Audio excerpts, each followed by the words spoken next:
Twip, bonjour et bienvenue sur Alricoscope dans cette nouvelle vidéo, toujours faite avec le cœur et tournée avec les pieds. Aujourd'hui, j'avais envie de vous parler d'abord de vos commentaires lors du concours des 100 abonnés. Je vous remercie de faire part de vos expériences en termes de lecteurs de comics, c'est plutôt cool. Le concours est toujours en vigueur, hein. Je rappelle qu'il se terminera samedi soir. Dimanche au matin, on prendra le temps, mon fils et moi, de lire l'ensemble des commentaires et nous choisirons tous les deux 3 gagnants pour remporter les 3 sketch cards qui correspondent aux 3 vignettes d'habillage qui illustrent ma chaîne. Et il y a des gens qui passent à côté pile au moment où je tourne la vidéo, c'est génial. Donc en tous les cas, merci, n'hésitez pas encore à jeter un œil. Si vous voulez avoir la chance de remporter éventuellement l'une de ces cartes, je vous mets un lien dans la description. J'attends vos témoignages si vous ne l'avez pas encore fait. Allez-y, partagez. On est là, c'est un espace de partage, clairement. Pour le sujet du jour, je bafouille, ça commence à être pénible là. Pour le sujet du jour, on va replacer un petit peu les choses dans le contexte. On va parler de Savage Dragon, qui est une création de Erik Larsen, qui est un dessinateur de comics. Il faut savoir que dans les années 90, en ayant eu un ras-le-bol entre guillemets général de voir que les éditeurs gardaient toujours la grosse part du gâteau, des dessinateurs ont décidé de partir de chez Marvel Comics, de chez DC Comics, pour fonder leur propre maison d'édition, qui est toujours en place aujourd'hui, c'est Image Comics. Et Savage Dragon fait partie des tout premiers personnages qui a été édité. Et c'est un rendez-vous manqué avec le lectorat français qui malheureusement a été... dont j'ai été témoin. Voilà, j'ai envie de dire. Savage Dragon. Il faut savoir que nous, on a connu la parution française sous cette forme-là. Donc dans la collection Image. J'ai un truc bizarre sur la langue. Collection Image, donc là c'était le numéro 2. Vous voyez qu'à l'époque ça coûtait que 34 francs. Les moins de 20 ans ne connaissent pas cette monnaie. C'est dans ces moments-là où je me dis que je commence à être vieux. Je suis trop vieux pour ces conneries. Donc collection Image numéro 2 qui reprenait en fait les tout premiers numéros de Savage Dragon. Qui commençait sur une pleine page. Un espèce de Hulk disproportionné, entièrement nu, avec une crête sur la tête, dans un champ enflammé. On ne sait pas comment ni pourquoi. Alors, le principal reproche qu'on faisait à Erik Larsen, c'était sur la surutilisation des onomatopées extrêmement gros. Kaboom, kabam, ce genre de truc.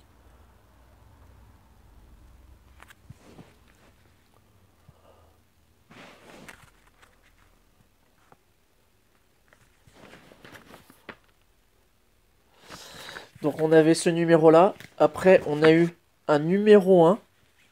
Non, pardon, qu'est-ce que je dis? Un numéro 2. Pour le coup, pour éviter de faire perdre le lecteur en cours de route. Le numéro 2, qui était la suite directe de celui-ci. On a eu un numéro 3.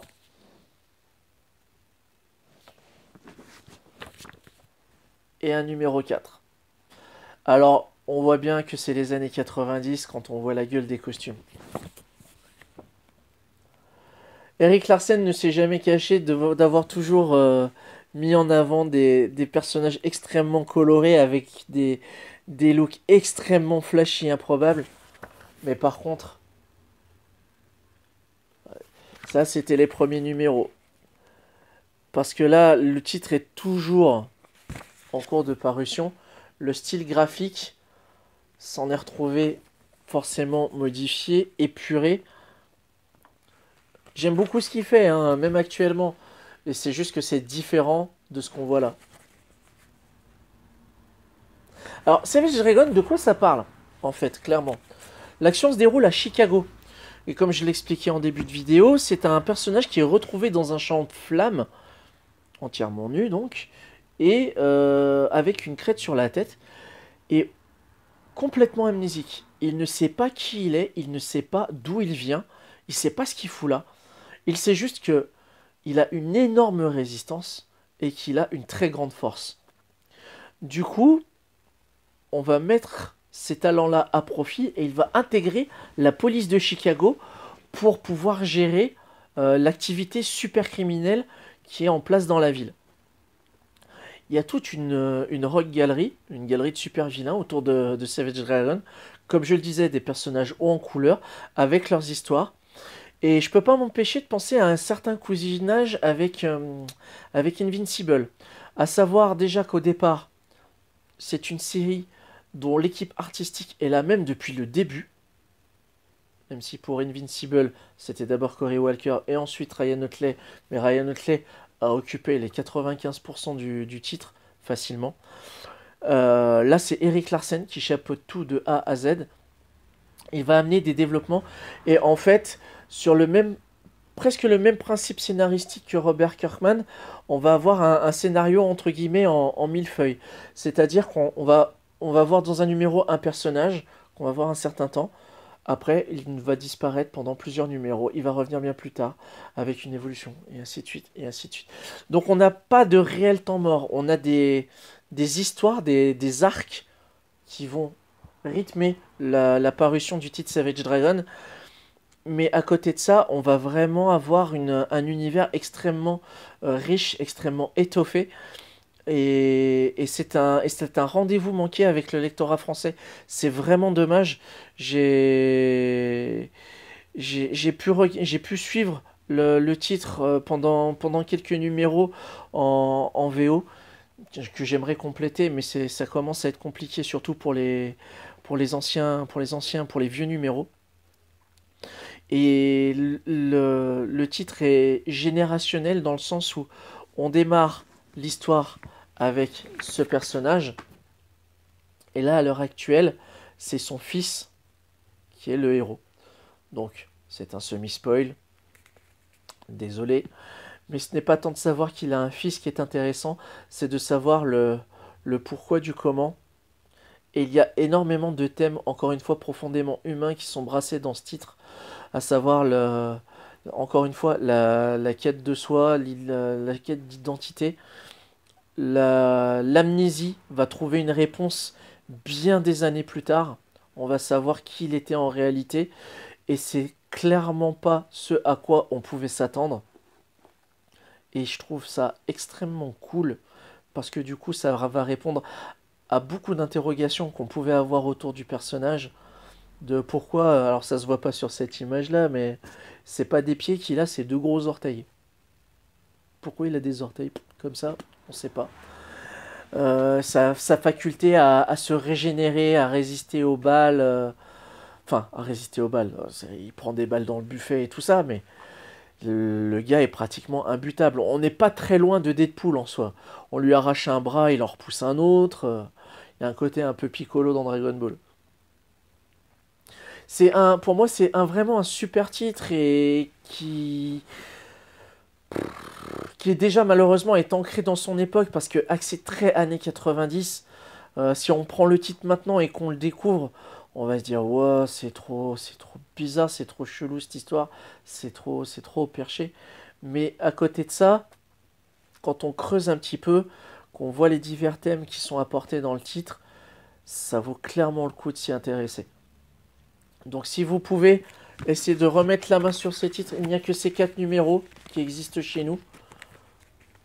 C'était édité à l'époque chez Semic. Semic qui hélas n'existe plus en tant qu'éditeur de bande dessinée, mais en tant que fabricant de prodeurs, donc de produits dérivés, de figurines de personnages Marvel Comics. C'est eux qui ont fait des figurines sur Thor, Captain America, des trucs comme ça. Et j'aimerais beaucoup qu'un éditeur en France, que ce soit Delcourt, que ce soit... Delcourt, j'aimerais bien, parce qu'ils font ils ont fait du bon taf sur Invincible, même s'il y a des choses à redire sur leur traduction de Spawn. Ça, on y reviendra si vous le voulez. Si vous voulez qu'on discute de Spawn, faites-m'en part dans les commentaires.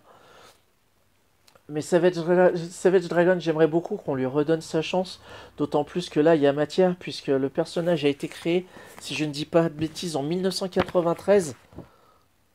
Ouais, c'est ça. 1993, donc ça va faire ça fait 27 ans.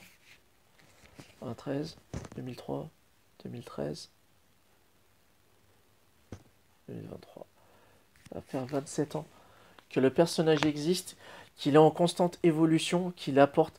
Alors, je ne dis pas que tout est à garder forcément dans le titre. Dans la continuité, il y a des choses un peu en creux. Il va y avoir des crossovers avec d'autres personnages. On va être un petit peu perdu, mais pas tant que ça finalement, puisque ça va avoir des impacts mineurs sur l'ensemble de l'histoire. Mais voilà, si vous voulez vous plancher dessus, essayez de retrouver les numéros en occasion. Et si vous voulez savoir la suite, il faudra malheureusement vous tourner sur le marché de la VO. Et là encore, c'est pas gagné parce que les premiers numéros commencent à être difficiles à trouver. Voilà, c'était mon conseil du jour. Si vous voulez quelque chose de différent, encore une fois, ce n'est pas un comics de super-héros, même si ça en a les attraits. On est plus sur du fantastique science-fiction. C'était Savage Dragon, édité chez Image Comics aux États-Unis, publié chez nous par Semic. Et c'était vraiment bien. Ça continue à être toujours bien. D'autant plus que la force de ce titre est parfois de réagir en écho avec l'actualité, notamment lorsque le président Trump avait été élu aux États-Unis, il est dans le comics, mais pas de la manière qu'on croit, et c'est plutôt intéressant. Dans tous les cas, n'hésitez pas à réagir dans les commentaires si vous connaissiez déjà ce titre à l'époque. Si, comme moi, vous pensez que c'était un rendez-vous manqué avec les lecteurs français et les lectrices françaises. Parce qu'il y avait des lectrices... Il y a des lectrices françaises de Savage Dragon, j'en suis sûr. Faites-vous connaître les filles dans les commentaires. Si vous regardez cette vidéo, que vous voyez Savage Dragon, réagissez. Et dans tous les cas, si vous voulez aussi que ce titre ait potentiellement une seconde chance, une réédition, ben, j'ai envie de dire, essayez de frapper à la porte des éditeurs français, les réseaux sociaux, tout ça, tout ça. Moi, je pense que je vais lâcher un petit commentaire sur les pages de Delcourt. Ce serait pas mal. Voilà, on arrête là. Prenez soin de vous. N'hésitez pas à réagir en commentaire, le pouce bleu, tout ça, tout ça. En tout cas, moi, ça a été un plaisir de discuter de ce sujet-là avec vous. C'est un titre qui me tenait à cœur. Voilà, j'espère que ça vous plaira. Et puis, ben, je vous dis à très bientôt pour une prochaine vidéo. Pleine feuilletitude et à bientôt. Ciao.